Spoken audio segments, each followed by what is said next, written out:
דוקטור ג'קל ומיסטר הייד, רדיו הר הצופים, 106 FM ירושלים. בכל יום שני, משעה 10 עד 12.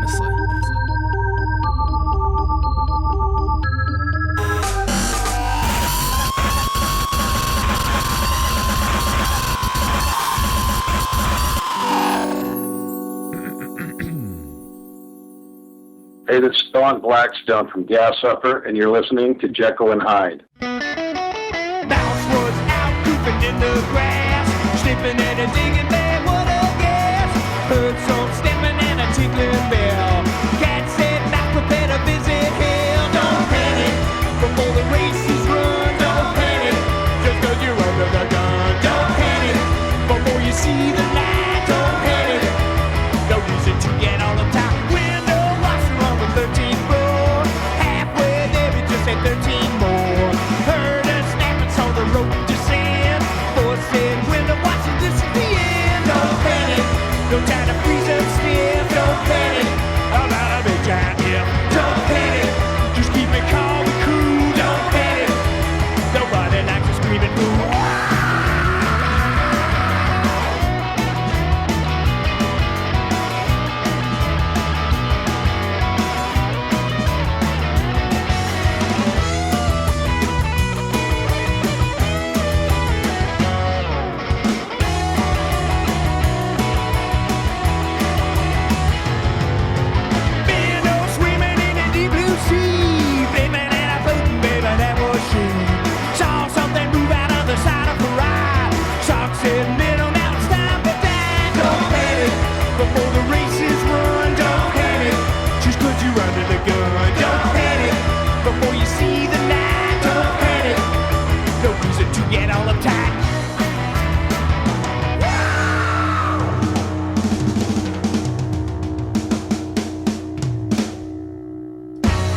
We're super excited to have Huffer, the legendary Huffer, and our listeners at Jekyll and Hyde. It might sound funny to you guys, but our listeners here know that you're definitely one of our favorite bands. Me personally, my favorite band of all time. And you get a lot of emails that say, "Can you please stop playing so much Huffer?" Not yet. Not a lot. Not yet. Maybe we'll see after the special. All right, so we're gonna pick your brain for this interview, and I hope you'll be patient and enjoy it as well. Let me talk to you first of all about what got you together as a band in the first place. Our listeners know that Tom was obviously the legendary U-Man. After that Obviously. Obviously. I know that Tom and Don shared a room. You guys were roommates in college. Is that? Yeah. After I dropped out of college, Tom invited me to help him pay the bills. Yeah. Wonderful. I never exactly made it to college, but let's see. Yeah, I was playing with the U-Men, and that band was falling apart, and Don was my roommate. And I met both Don and Matt when maybe not met them, but first remembered them from when they were promoting U-Men shows in eastern Washington State. Don was promoting a show in Pullman, Washington, and Matt was doing a show with his band, the Holy Ghost People, and the U-Men in Walla Walla, and that's how I met those guys. And Joe, I'd just known forever from around Seattle. And I believe everybody were a U-Man fan as well throughout the... Oh, yeah. Oh, absolutely. I wasn't so much at that point. Well, Tom and I actually worked together, too, at the same restaurant. I think that might have been one of the first places our paths crossed. We were both dishwashers at the same restaurant. Oh, really? Yeah. I had the afternoon shift. He had the evening shift. So everything that was left over by you... Tom said, you should come down and see our show or something like that, and then the rest is history. That's great. And you'd think after seeing all the crap I left for him to do on the evening shift, he would have known better. This is Matt. I was just going to mention when I was in high school, I had a quote-unquote band called the Body Bags. It was just like an awful punk rock band. And I didn't meet Tom this time around, but one of the kids I went to school with, his dad owned a restaurant in Seattle with a ballroom upstairs. And Charlie Ryan, the drummer for the U-Men, worked there for years as a waiter. And this kid that I went to high school with had a party upstairs at his dad's restaurant in the ballroom. And my band actually played with the U-Men when I was in high school. And they toughed it out for about 15 minutes while a bunch of kids I went to high school with yelled ACDC at them. But that was I believe that was the first time I ever saw the U-Men live. I've been listening to the first EP that they had for quite a while before then. But that was a big deal for me.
I read in one of the past interviews that you've done that when you did start the band, you said, I think, Tom, you said that every member in the band had kind of a different influence to their musical style, and that in effect it actually made the sound more interesting and more distinguishable from other bands.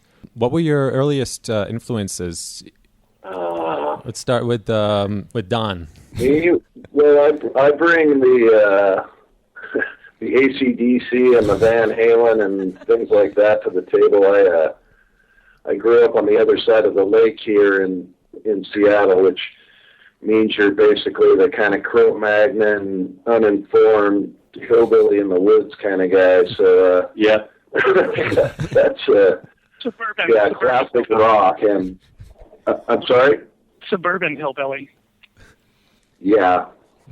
So that was my 2 cents there. Great. And Joe, what about you? I was going to say, I think Don might have been the guy at Matt's show yelling ACDC. Yeah, I don't know. Like Matt, I had a bad high school punk rock band. Was listening to, kind of various U.S. and British punk bands.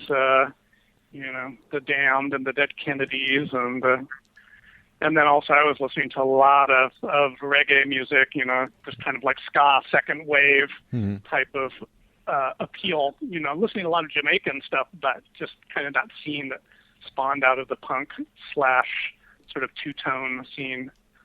So I was listening to a lot of that stuff, and then, I don't know, pretty eclectic. My parents were really into music, and they listened to a lot of classical and folk and all sorts of different stuff. So I've always had a pretty broad taste and stuff.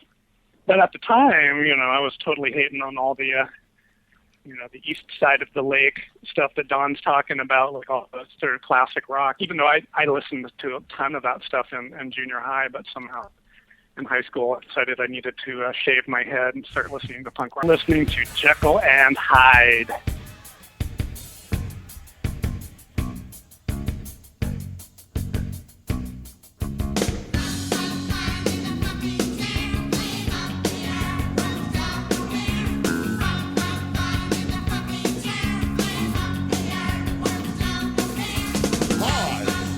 Video DJ. I always talk like I'm way down on Quaaludes. I wear a satin baseball jacket everywhere I go. My job is to help destroy what's left of your imagination by feeding you endless doses of sugar-coated mindless garbage. So don't create, be sedate, be a vegetable at home and thwack on that dial. If we have our way, even you will believe this is the future of rock and roll. MTV, get off the air! How far will you go? How low will you stoop? To tranquilize our minds with your sugar-coated swell. You should rock, roll, and burn in the prelude sedation, making sure nothing's left of the imagination. MTV, get off the MTV, get off the MTV, get off the air. MTV, get off the MTV, get off the MTV, get off the air. Get off the air.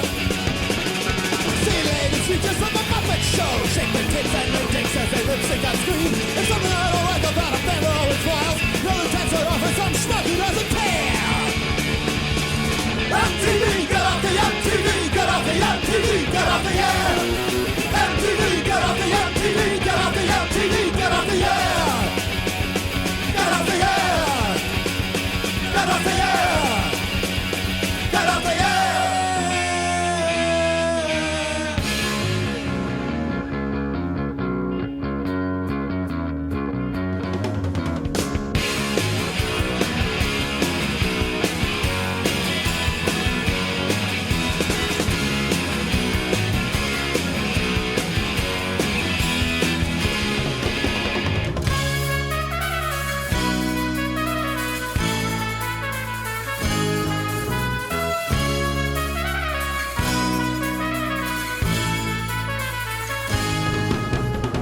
And so it was our beloved corporate gods claimed they created rock video, allowing it to sink as low in 1 year as commercial TV has in 25. It's the new frontier, they say. It's wide open, anything can happen. But you got a lot of nerve to call yourself a pioneer when you're too goddamn conservative to take real chances. Tin-eared, graph paper-brained accountants instead of music fans. Of all the shots at giant record companies now, the lowest common denominator rule. Forget honesty, forget creativity, the dumbest buy the mostest, that's the name of the game. But sales are slumping, and no one will say why. Could it be they put out one too many lousy records? MTV, get off the air, now! Matt, what about you? For me, a lot of it had to do with, kind of rock and roll from the 50s and 60s and vintage soul music. But also, I guess it was kind of a path to get to that stuff through bands like the Cramps.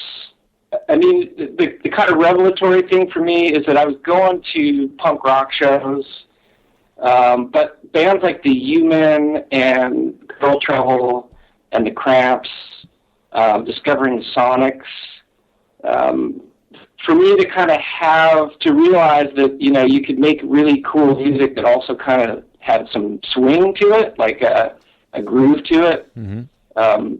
I mean, the energy of punk rock was really appealing to me, but sometimes it was just, sort of didn't have kind of a groove or swing to it that I, really responded to. So, I don't know, I guess that's kind of what I'm, mostly into and kind of bringing to the table. Great, and we can definitely hear all the influences that you all three have had. We'll continue with Tom. In the 70s, I guess I listened to just typical radio rock, Aerosmith, Ted Nugent, same crap that everybody listened to. One thing that I remember being different that kind of seemed to set me apart a little bit back then, that was when I started trying to play guitar and stuff. Older musicians would tell me, okay, Ted Nugent and Aerosmith are great, but if you really want to be a musician, you got to get into like Rush. And yes. And so I bought all that stuff and I'd listen to it, and I really didn't like it. I really didn't like it. And for a long time I thought, boy, must be something wrong with me. But I was lucky in that pardon? He said that turned out to be true. Yeah. What's wrong with you? But I was lucky also in that I had a brother who was 5 years older than me who was into good music, and pretty early on he turned me on to Lou Reed and then the Ramones and the Sex Pistols and all that stuff. From there, I kind of went on, like Matt, kind of started working my way backwards, getting into a lot of 60s garage rock and whatnot. This is Don, I would like to add to that growing up in the Pacific Northwest, and we're all sort of the same age, instrumental surf music was a huge influence, I think, on all of us. Yeah. Because our parents listened to it, and our older brothers and sisters, and it was around the house. My parents didn't listen to it. That was a late influence for me. That was definitely not around my house. Don't contradict me, Joe. I guess the way I think about it is less about us kind of bringing separate influences and more kind of like this Venn diagram where like maybe two of us. So there's the kind of 77 school punk rock influence. Mm-hmm. There's the like 80s skate rock influence. Mm-hmm. There's the 50s and 60s rock and roll influence, and it's almost like a Venn diagram of like maybe three of us are more into one thing than the other guy, or whatever, and it all sort of overlaps in a way. In the middle of the Venn diagram, there's a common idea. Yeah, ACDC. Does that make sense? I like Venn diagrams. Yeah, nothing makes sense on the radio like a diagram. Oren's going to put it on his website. I will. I'll help him with the Venn diagram. I'll put it on there. So Tom and Don like 80s skate punk, and maybe Joe is partially in that, and Matt and Tom like the Sonics. They're not getting any better.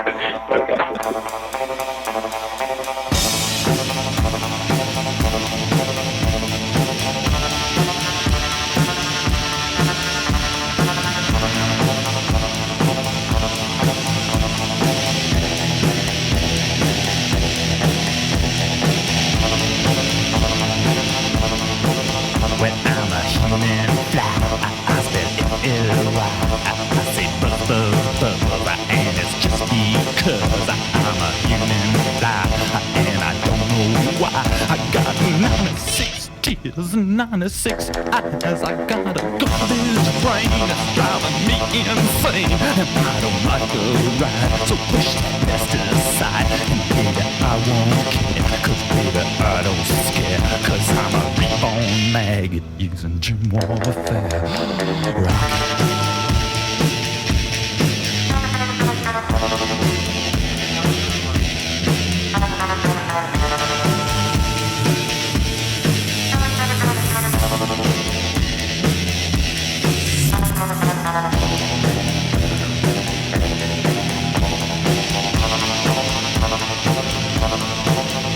I'm a human fly. I spell L-Y. I say buzz, and it's just I'm an unzipped fly, and I don't know why, and I don't know why, but I say, rock tonight, and I say, rock it right, and I say, but I don't know why, I just don't know why.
I was just thinking of when we were touring that, whoever was driving got to choose what music was playing in the van. And it was kind of a diverse selection of stuff, but you also didn't want to torture everybody else too much, maybe a little, torture them too much with what you're listening to. And there would end up being these few things. And, in Matt's overlapping diagram, there were like a few cassettes that all of us would agree on. And so, but it was amazing, as much as we have these little bits of individual overlap with each person, like he's describing, there were only a few spots where we all completely overlapped. The one I think I'm pretty sure we'd all agree on was the Flat Duo Jets first album. We pretty much wore that cassette out. Do you remember any tapes that were strongly disagreed upon by most of the members? Which tapes did we strongly disagree upon? Oh, many. Joe's fondness for really, really sad country music could wear on you when you were away from home for 6 or 8 weeks at a time. And you got, Willie Nelson crying in your ear about his girlfriend cheating on him or something when you're sitting in the middle of nowhere in your van, the hangover.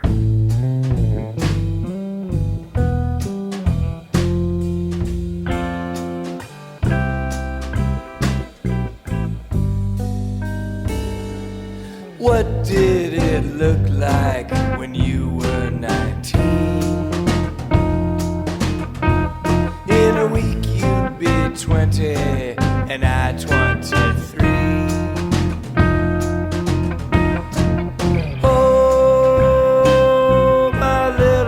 place in town, you'd throw rocks at my window, and I would look down. Ah, this piece of us must stay. Don't let it fall away.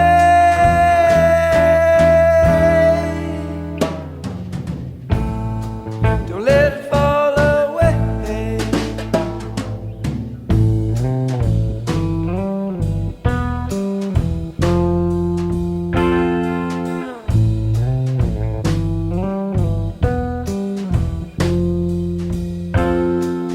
15 years later, and look where we stand.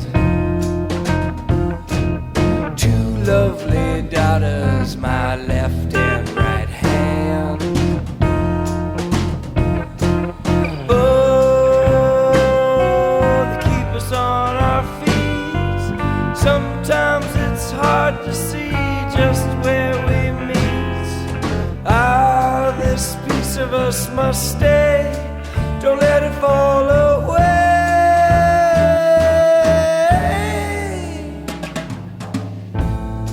Don't let it fall away.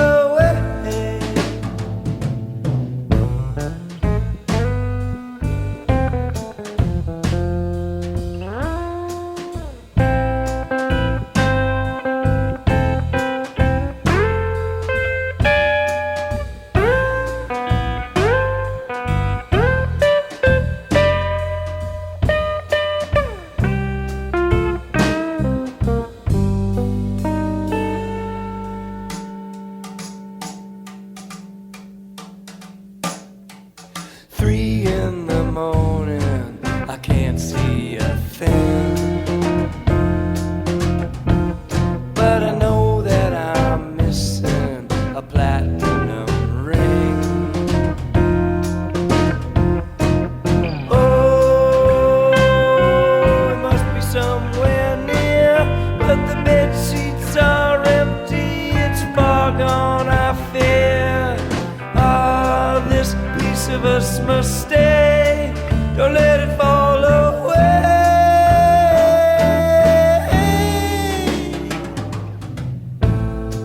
Don't let it fall away.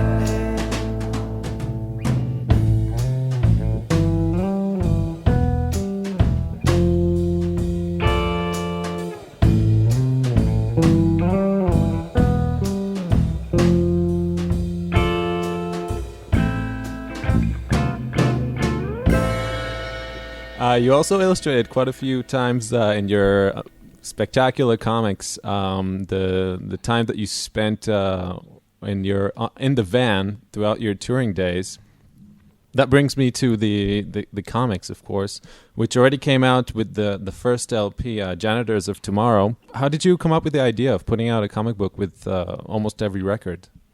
It was maybe it was Joe's idea, but at that time we were pretty much immersed. Well, I was certainly pretty immersed in comics culture. Mm-hmm. I worked in a store that sold comics. I've always loved comics. Fantagraphics Comics was going great in Seattle at that time. It seemed to me like a pretty natural, pretty organic thing to do. But And the financial potential was huge. I think Tom raises a good point that whole sort of whatever alternative comics culture was really blowing up here in Seattle at that time. And you know, did you guys sell comics at Fallout? Yeah. I mean, there was a kind of comics and punk rock connection, and we knew, you know, we just personally knew a bunch of the artists that were doing that stuff. And I think there's been some lifelong interest in comics and comic collection. And it seemed like a good thing to... I've always liked albums that come with extra junk inside the record, you know, lyric sheets and stuff. And it seemed like just kind of a cool thing for the fans to have in there, and not that expensive to produce since, you know, some of us were semi-professional cartoonists. And also eventually it became kind of a reward for buying the vinyl, since you can only fit a comic inside of the sleeve for a 12-inch record. Yeah, well, you could fit a little comic book inside a CD. That's true. That's true. That would have been a spectacular idea. You were saying something, tiny comic, right, Joe? And make the CD a magnifying glass. Yeah. I was just thinking that this is another one of Matt's diagram examples, in that he's saying, Tom, didn't you sell comic books at Fallout too? Which would maybe indicate that he wasn't buying them there, because I was buying tons of comic books at Fallout. I'm sure I was too, actually. I just was trying to remember. I'm old and I can't remember everything. At that point in time, I was drawing comics for Fallout, advertisements and logos and things like that. And Joe and Tom both were doing the same, kind of drawings, cartooning, schooling, it just seemed natural. Maybe this is more what you're talking about, Joe. I definitely wasn't buying comics anywhere else. So I wasn't going to a comic book store to get them. Yeah. I was going to the punk rock record store to get them. That's probably more to the point. And for those not in the know, be clear, we're not talking so much about superhero comics here. We're talking about, alternative comics. Dan Clowes. I started buying Peter Bagg, R. Crumb sort of things.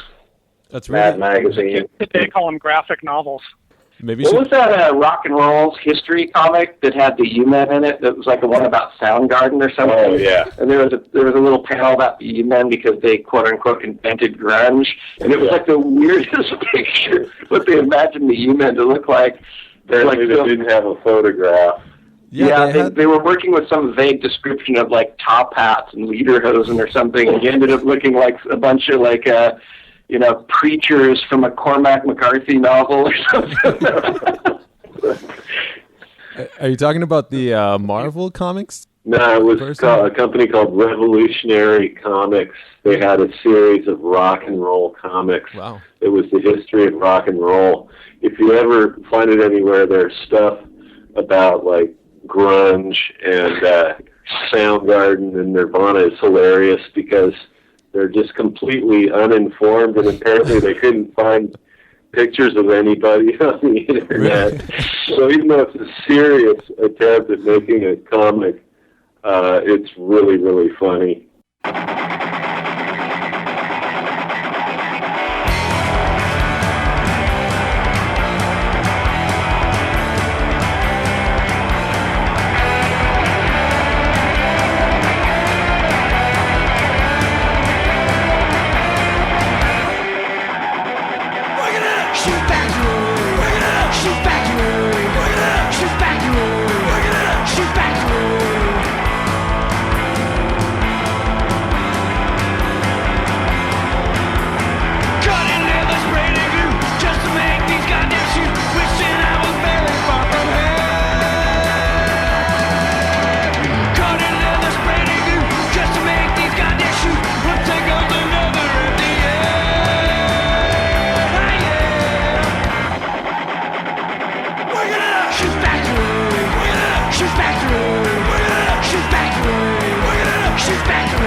just ingenious to me, the fact that the lyrics were put inside the various passages in the comic book. Did you have an idea of what? Because I know each of you did, we call it stories, okay? Each one of the stories inside the Gas Offer comic book separately. Did you need to get each other's approval in every story? What was the approval process? None, zero, no. No, we just did whatever. The one thing that we did decide upon in advance is whether or not this particular comic was going to be a lyrics sheet, or if it was just going to be kind of random, story-driven, whatever comics. So I think we kind of alternated, right? Like, some of them are lyrics and some of them are absolutely not lyrics. It's a lot easier to come up with ideas if you're just illustrating the song in sort of a two-dimensional video almost than it is to come up with your own storylines. You've got half your work done for you already. Yeah, I think I always preferred that. I have always loved doing illustration, but man, drawing comics is a lot of work. One thing I learned from doing those comics for those comic books is that I was pretty sure I don't want to do comics. It's easier for me because I kind of prefer the single frame or 4-frame absurdist. Simple concepts, just something weird and stupid. Like a guy eating a hot dog wearing a helicopter jetpack. Exactly.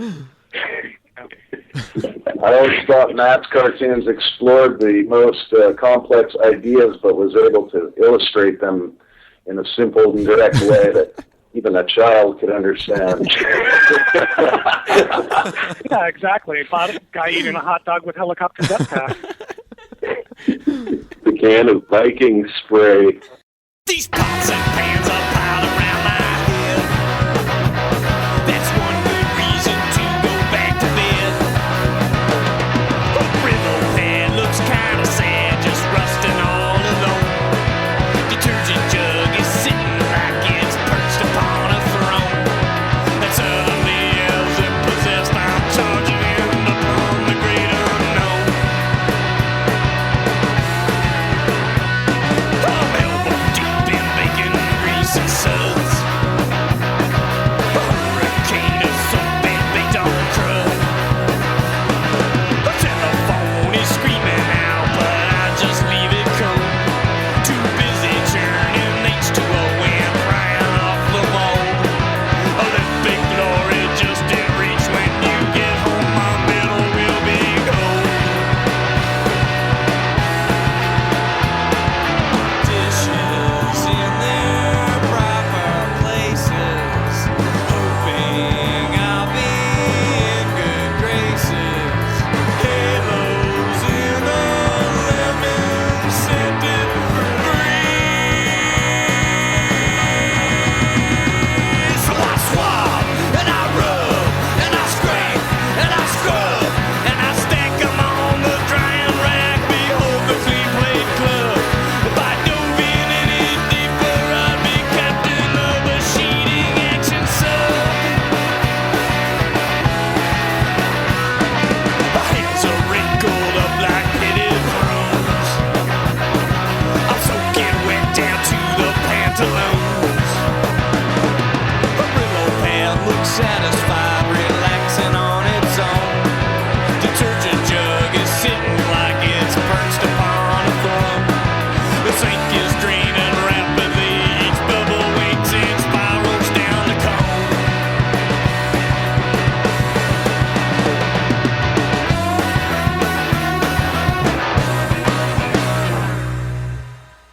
Okay, we're talking about, again, we're going to jump back to the first album after we've discussed the comic issue a little bit.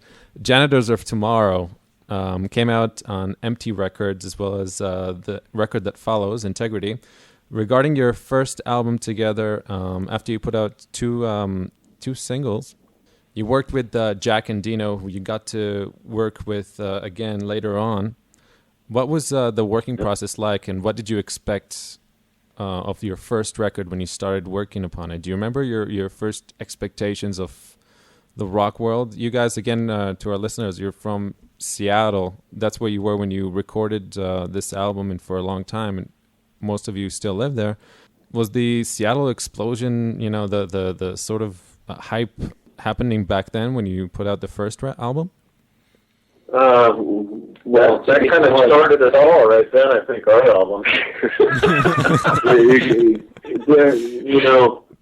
There was Grunge Explosion 1.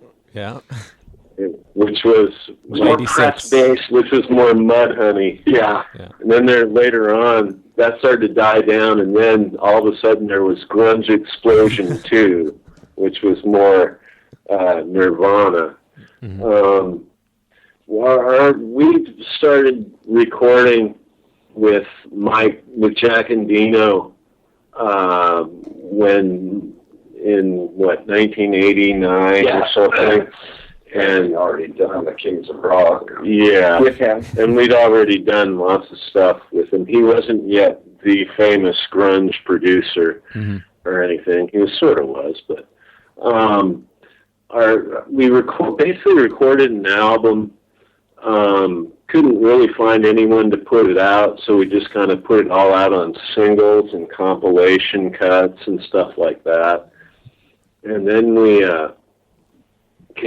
after Empty Records, Blake at Empty Records took an interest.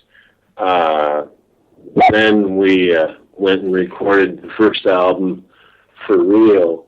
Mm-hmm. And man, I actually listened to that album for the first time in years recently. And my God, uneven.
Did you send that record to anyone else before Blake got it? Did you send it to Boner? I went down and talked to the guy at Boner Records in San Francisco.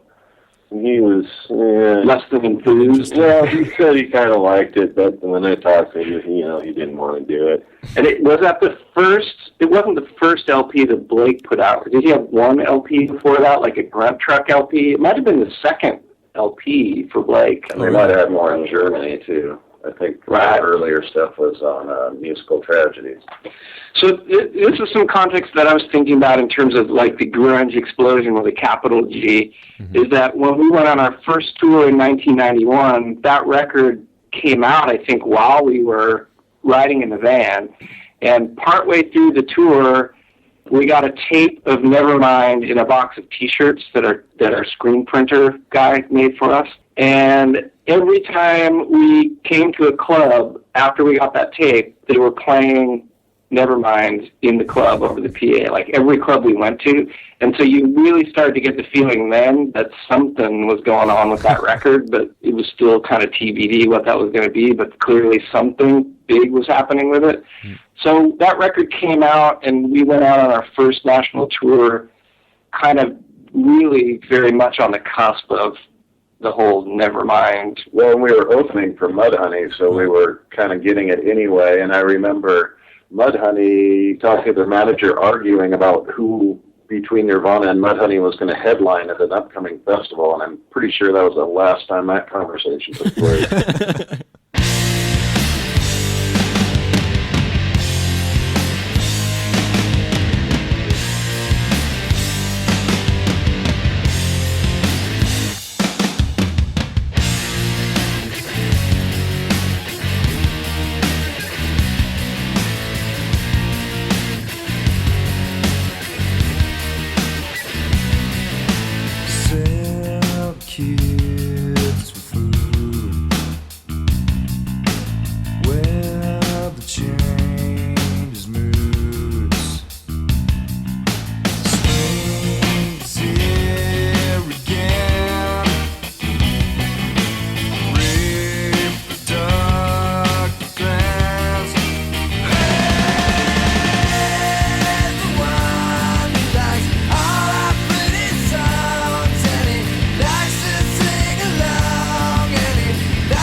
Hey, it's Matt Wright from Huffer, and you are listening to Jekyll and Hyde.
Tom, you said in some interview that when you did tour with Mudhoney, you felt great about the fact that you got a lot of exposure, but you always wanted to be the center of attention for the audience. That if 6 people are there, you want those 6 people to come to see Huffer.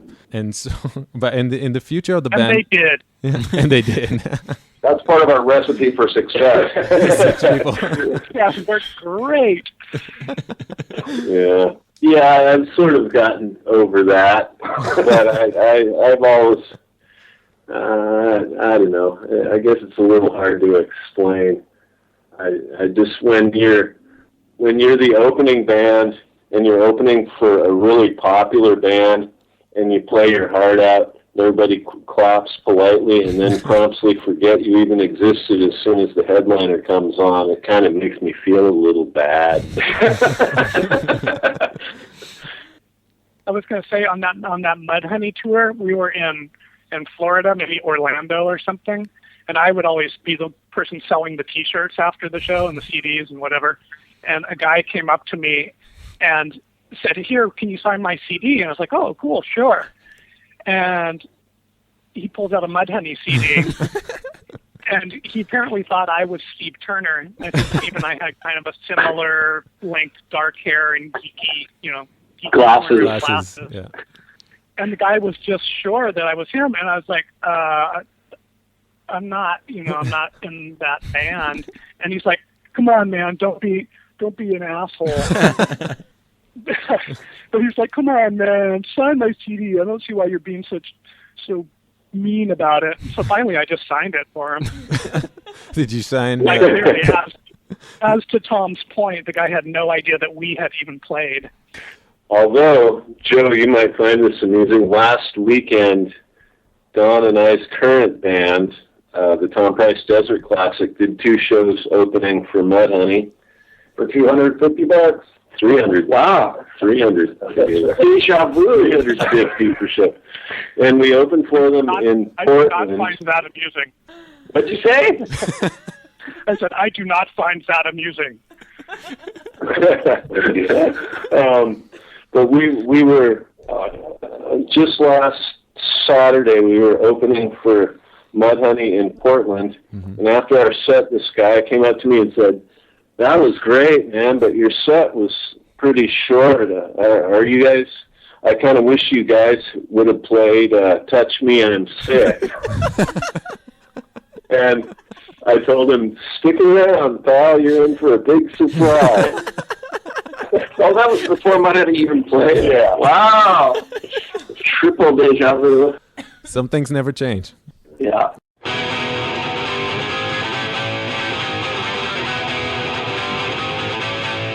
Well, I got better for more than just saying one. See the glitters going like the sun. Heat up the syrup, whoa, this is gonna be fun. There's hockey, so I got back home done. Talking about them hotcakes, you know what I mean. Talking about them hotcakes. Talking about them hotcakes, I don't blame stay lean. Talking about them hotcakes. We'll get up early, no time to sleep in late. Keep on coming, put 'em on my plate. Got up the fire, whoa, this is gonna be great. Oh, the berries, 'cause I just take my straight. Talking about them hotcakes, you know what I mean. Talking about them hotcakes. Talking about them hotcakes, I don't think they lean. Talking about them hotcakes. Get us morning, get us morning, get us morning, hotcakes. Get us morning, get us morning, get us morning, hotcakes. Get us morning, get us morning, get us morning, hotcakes right now. Oh wow.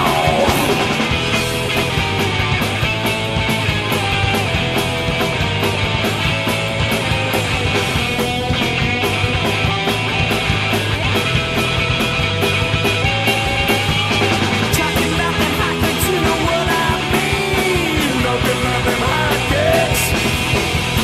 Talking about them hotcakes, I don't blame stay lean. Talking about them hotcakes.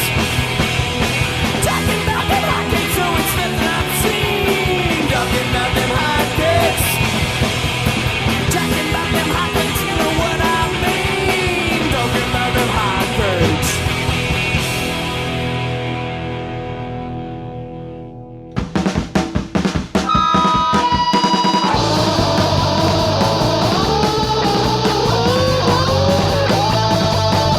These humans are so sloppy, always stripping and dropping. No, we can't have that.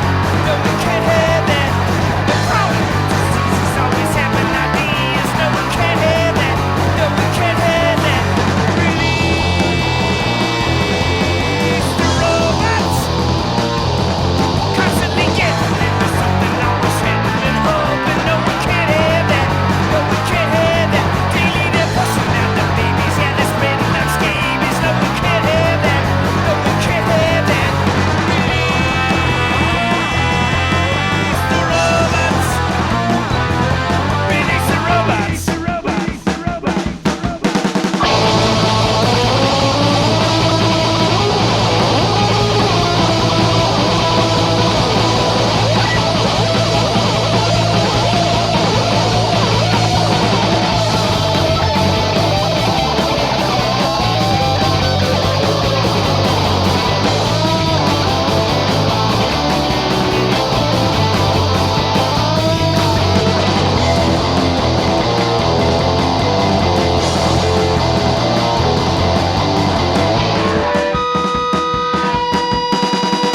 Alright, you shitheads, get your fucking human asses to the Carbon Redistribution Center and no fucking bullshit monkey shines. We can stop your hearts quicker than you can say buttermilk pancakes with blueberries.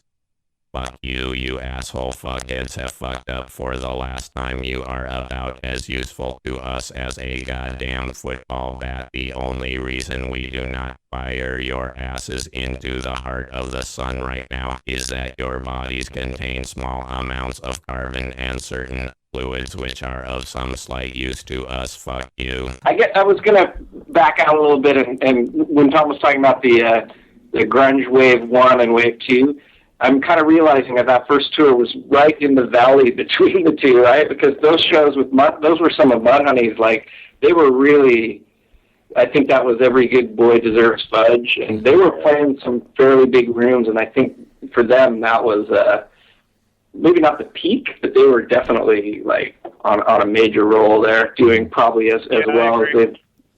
Yeah, so they were sort of, they were kind of cresting the wave of grunge 1 as grunge 2 was rising, and we were kind of riding down the valley there. Yeah, and also, there was a lot of other stuff going on at that time. At the time grunge was becoming big, there was kind of, it seemed like all over the world, garage rock and surf rock was having a surge in popularity, and also skate rock, California-style skate rock was real popular. So there was other stuff going on at the time, like us. Did it feel weird to you that some people associated you with that sound? There were a lot of other good bands in Seattle that didn't quite fit into the grunge pocket that were playing, and it was grunge pocket. The grunge pocket. And it was just generally one of those times where I think I don't know, just the economy was good, and maybe people had a little extra money, and just the music scene in general was going pretty well, and there were lots of labels and booking agents and clubs and all the support stuff that isn't here anymore was there. A record industry. Yeah, there was a record industry. Talent.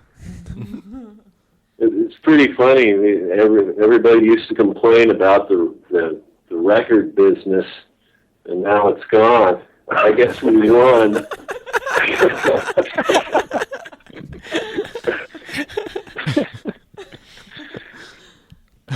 There's so many more avenues now, though, for people to get their own stuff out there. There's a lot free. Yeah, but there's no one to take you out to dinner anymore. Yeah, you have to take yourself out to dinner. Where's our A&R guy? I really, really think you ought to put up a free band camp site, dude. I agree with myself. Let me buy myself a drink. Okay. Well, let's try it again. 1, 2, 3, slide. That's it. Now again. 1, 2, 3, slide. Fine. Now again, but this time a mite fast, just as the rhythm that we want at all times. 1, 2, 3.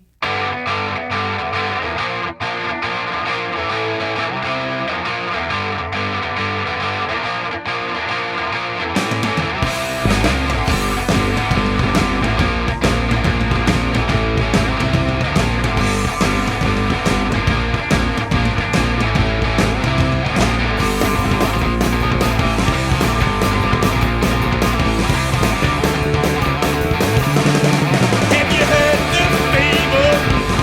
If that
that you said.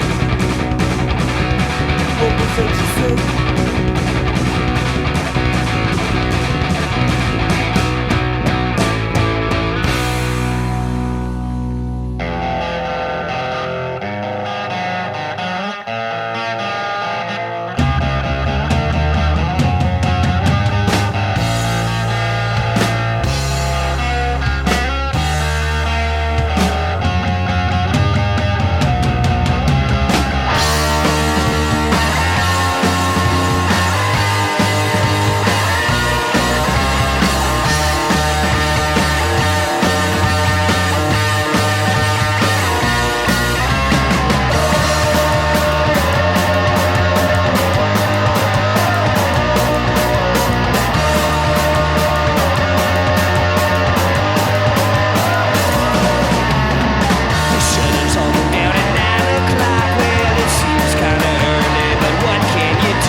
When we did our tour there, it was very kind of under the radar at the best.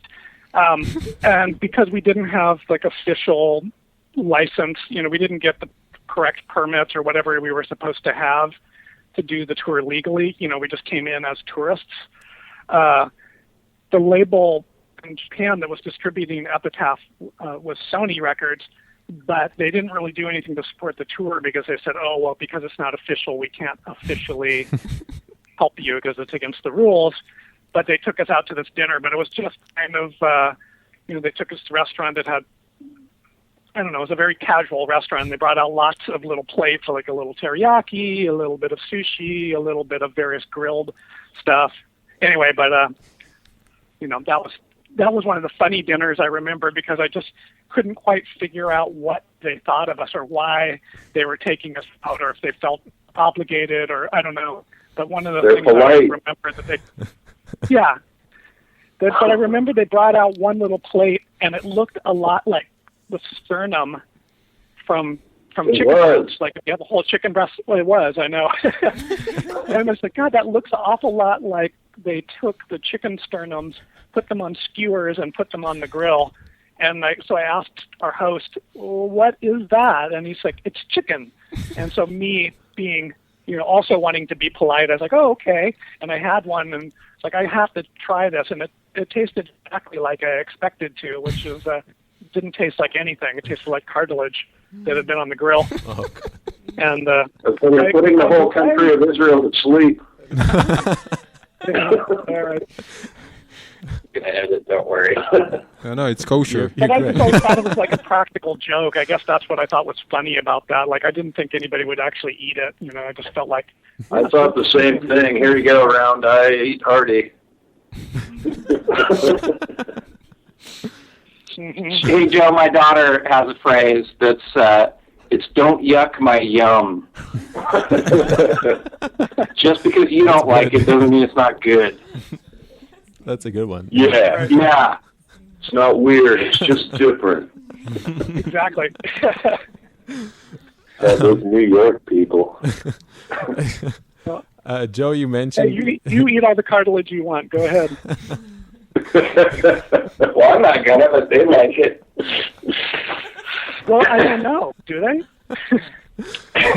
I don't really care. I like the idea that they possibly just would do that as a joke. What I liked at that meal, I remember that meal. What I liked was the kind of bored-looking yakuza-looking guy rolling his eyes while we got all hammered on sake. Oh, the lady was telling me, like, oh, you shouldn't drink that so fast. It's very strong. And she was right. Don't worry, ma'am. I'm a professional musician.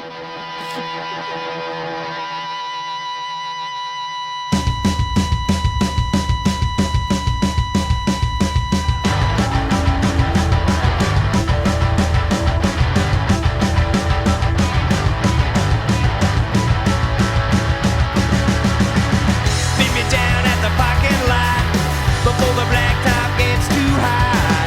I'll wait, but I can't wait all day. Rodney, Rodney, Rodney, Rodney. Clock is running like a grand champ. Evil Knievel sitting on the ramp. Whole world just laid out on a tray. Rodney, Rodney, Rodney, Rodney. I got a bike that you can borrow. You know school starts tomorrow. No time for tears of sorrow. But don't waste this one less chance to play. Yeah, yeah, yeah.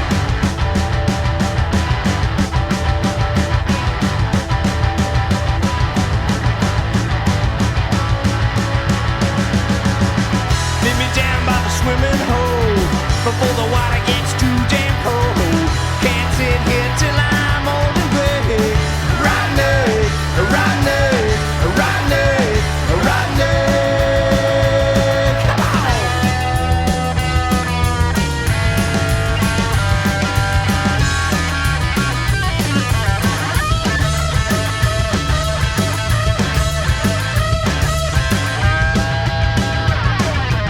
I got a bike that you can borrow. You know school starts tomorrow. No time for tears of sorrow. Don't waste this one last chance to play. Yeah, yeah, yeah.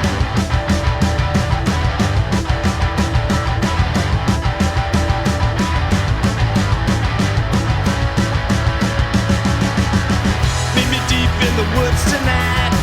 Don't forget to bring your best flashlight.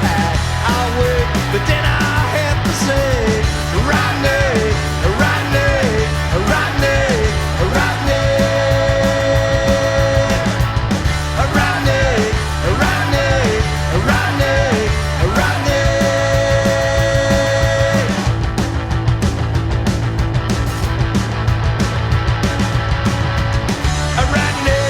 Hi, it's Tom Price from Gas Suffer. Whenever I'm in Israel, I listen to Jekyll and Hyde.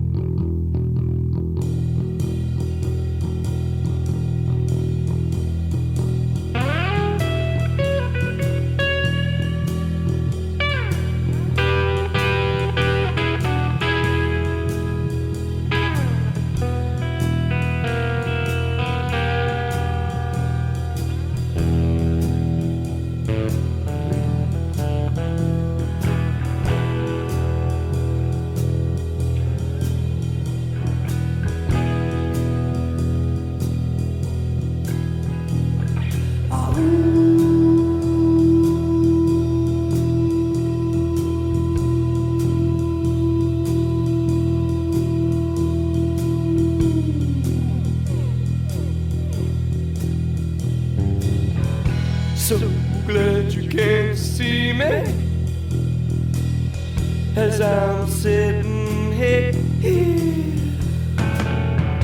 all alone in this moldy room with a taco and a bottle of beer. I'll throw the phone in the toilet bowl.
Imagine my surprise,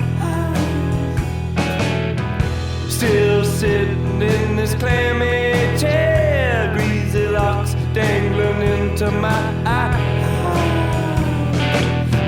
I pull the wires from the doorbell, shows it won't stop. The ring-a-ling of the doorbell,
You briefly mentioned the fact that you were in Japan as while you were signed to Epitaph, and that was starting with your third record, 1-inch mastered, produced by Kurt Bloch.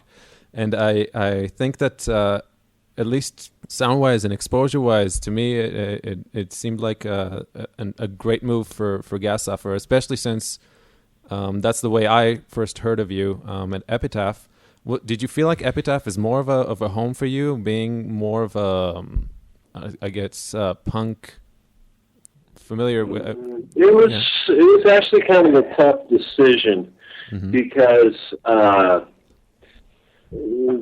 sound-wise, I think we might have, in some ways, fit in there, and that more so than like with Sub Pop, I guess. But attitude-wise, it seemed like a lot of the bands on Epitaph had more of a tough guy mentality or whatever. Southern California punk. Yeah. So it wasn't actually, I mean, I'm glad we did it, but it was kind of a tough decision, actually. I wasn't sure if we'd really fit in there, and I'm not sure if we ever really did. Mm-hmm. But, I don't know, we decided to go for it because, I don't know, why not? Because they had a lot of money and they were willing to give us some of it. For me, it came down to just a way to amplify the hard work we were doing at the time and just kind of get a little more support and get the music we were making into the world in a more efficient way. But I agree with Tom. I don't think, you ask if we felt more at home there stylistically. I would say, in my mind, less so than on MP. Mm-hmm. At the time, they were trying to put together kind of a stable of more rock and roll influenced punk bands. It felt like they were trying to bring some variety to the label. So, the Huffers, eventually the New Bomb Turks and Zeke, the Cramps, the Red Ants. Oh, the Cramps were on the top for a moment there too. I know I'm forgetting a couple, but I think they sort of had this idea that they were going to put together sort of a sub-stable of kind of greasy rock and roll influenced punk rock bands, and I don't know. I don't think their fans understood that, fans of the label, and definitely that kind of shirtless SoCal homogicor weightlifter factor did not apply to us at all. I can't take your shirt off and run in circles to this music. Well, you can. I've seen it done. You might bump into a girl. But they were really, really, I mean, that aside, they were really, they were kind and supportive. They were really good to us, for a while anyway. We were riding the coattails of the grunge movement pretty successfully, and then we moved to Epitaph, and then all of a sudden the Offspring broke so huge, so we were immediately on the coattails of this other huge movement that then took over the world. Mm-hmm. And so that we were 2 for 2 on that one, although it didn't seem to trickle down as far as we might have liked. We certainly got a lot of mileage out of the Offspring's money. She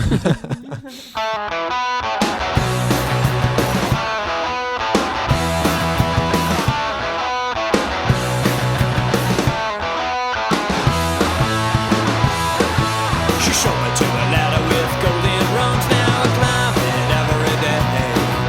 I don't know where it's supposed to go, but I think I'm willing to say I want to show you the place where I keep my heart, not the one I wear on my sleigh. She handed me a shovel with a silver blade. Now I'm digging every day. I don't know what I'm supposed to find, but I think I'm willing to say that whatever it is, it'll be alright. That I really gotta believe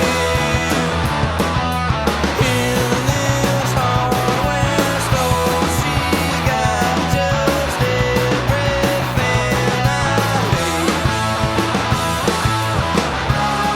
Keeping track of what she got.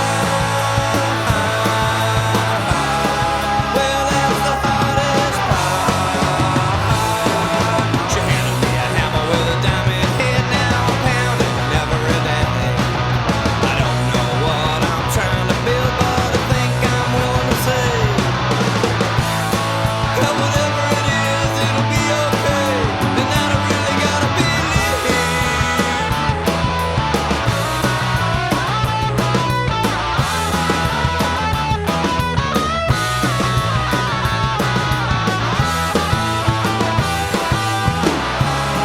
Keeping track of what she got. Well, that's the hardest part. She showed me to a ladder with golden rungs. Now I climb it every day. I don't know where it's supposed to go, but I think I'm willing to say I want to show you the place where I keep my heart, not the one I wear on my sleigh.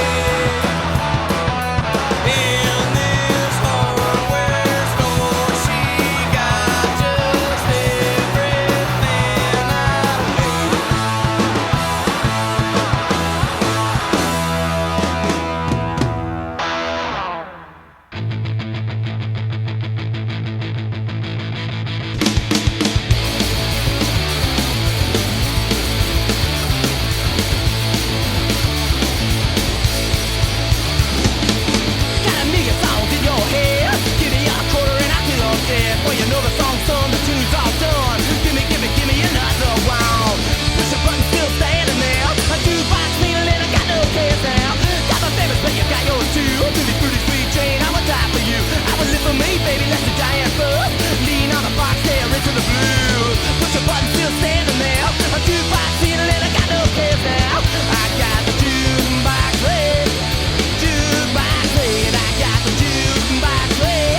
What do I do with it? I got a head full of thoughts. What do I do with it? I do it clean.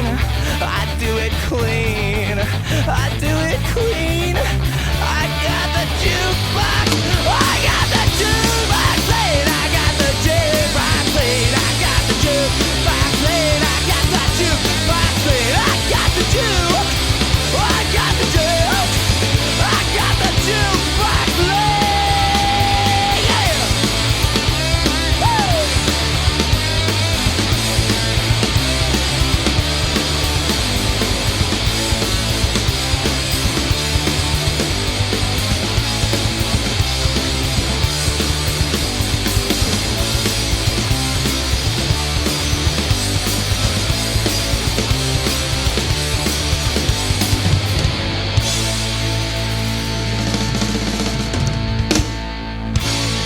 Well, when I was listening for the first time when I heard you guys on the Punkorama compilations, definitely I got the same feeling as when I did when I heard some of the stuff that later went on to Epitaph's sister label, Anti, which was this is definitely quality stuff. I'm not sure it has a lot to do with Epitaph, but it sounds a lot better than the other stuff on Punkorama, and that's I guess if you guys had stuck out, I think for Epitaph for a couple more years, maybe you would have ended up at Anti, which sound-wise to me is the perfect home for Gas Huffer. Anti might be a little more grown up even than that now. Well, they were just developing that. There was some talk of that at the time when it was first becoming a label. Mm-hmm. There's also the theory, Matt was talking about the greasy band acquisitions by Epitaph. There's also the theory that they might have seen these bands as some upcoming competition and decided to gather them together and destroy them, because that's all. It was a lot of fun being on a kind of a big LA record label. We got to fly down to LA all the time and visit with our friends down there, and it was. I'm glad we did it.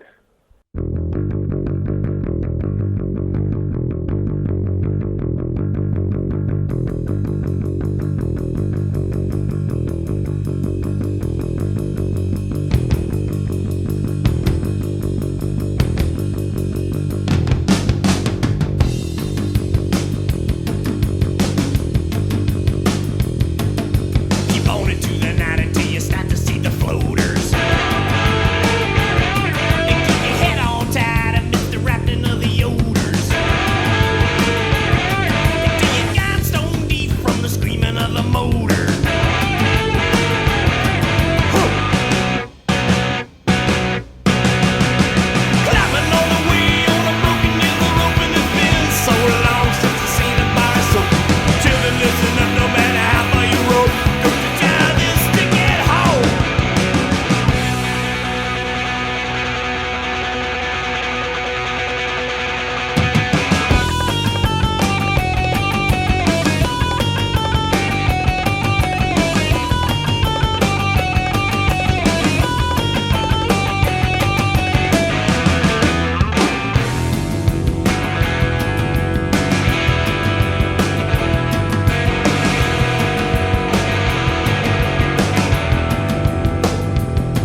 regarding the bands that you've toured with, among others, you did get to perform with the Cramps, which you previously mentioned, Mudhoney, which you also mentioned, Super Soccer, 7 Year Bitch, the New Bomb Turks, and a lot more of our heroes here at Jekyll and Hyde.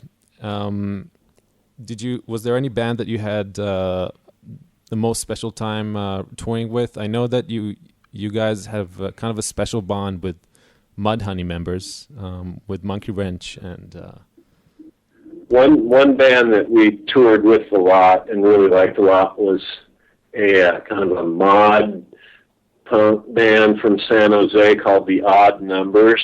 Mm-hmm. I don't know if you're familiar with them a lot or familiar with them, but we toured with them a lot, and they're great friends and still are. We never actually toured with Girl Trouble, but they were one of our all-time favorite bands. We played with them a lot in the Northwest, and I don't know who else was there. Well, we did develop quite a relationship with the Cramps too, but not as equals exactly, more as their minions, and they would hire us to be their road crew when they came to Seattle and rent our equipment, and we'd go down there and do their stage security and all their stage work and stuff, and kept in touch over the years. They were very, very nice people, but not sort of like hanging out with your buddies as much as sort of hanging out with royalty. I'm trying to remember how many shows we played with Steel Wool, but that's a band that we were pretty good pals with. Steel Wool was a great Seattle band that did a couple albums on Empty Records. Certainly Superchunk became good friends. We did 9 shows with them on the Mudhoney tour. Satan's Pilgrims. Satan's Pilgrims. You also did a split with Satan's Pilgrims, right? I mean, there's tons. I can't remember right now. Union Carbide Productions from Sweden. We did a lot of shows with in Europe. They were really fun guys. They were fun to play with. You know that band, The Soundtrack of Our Lives? Yes. This is like an earlier format of some of the guys in that band, and much more raw and pretty insane, actually. Sort of like Stooges plus a bunch of crazy noise. And we also played with lots of awful bands, too, that we hated. We can't remember their names because we didn't watch them.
the final click. Turns his back and walks before the clock can tick. And she is sitting there crying through her long brown hair. Now suddenly she's standing, kicking back the chair. She's screaming, "Captain, turn your airship round. Reverse the motion of the ground. Captain, turn your airship round."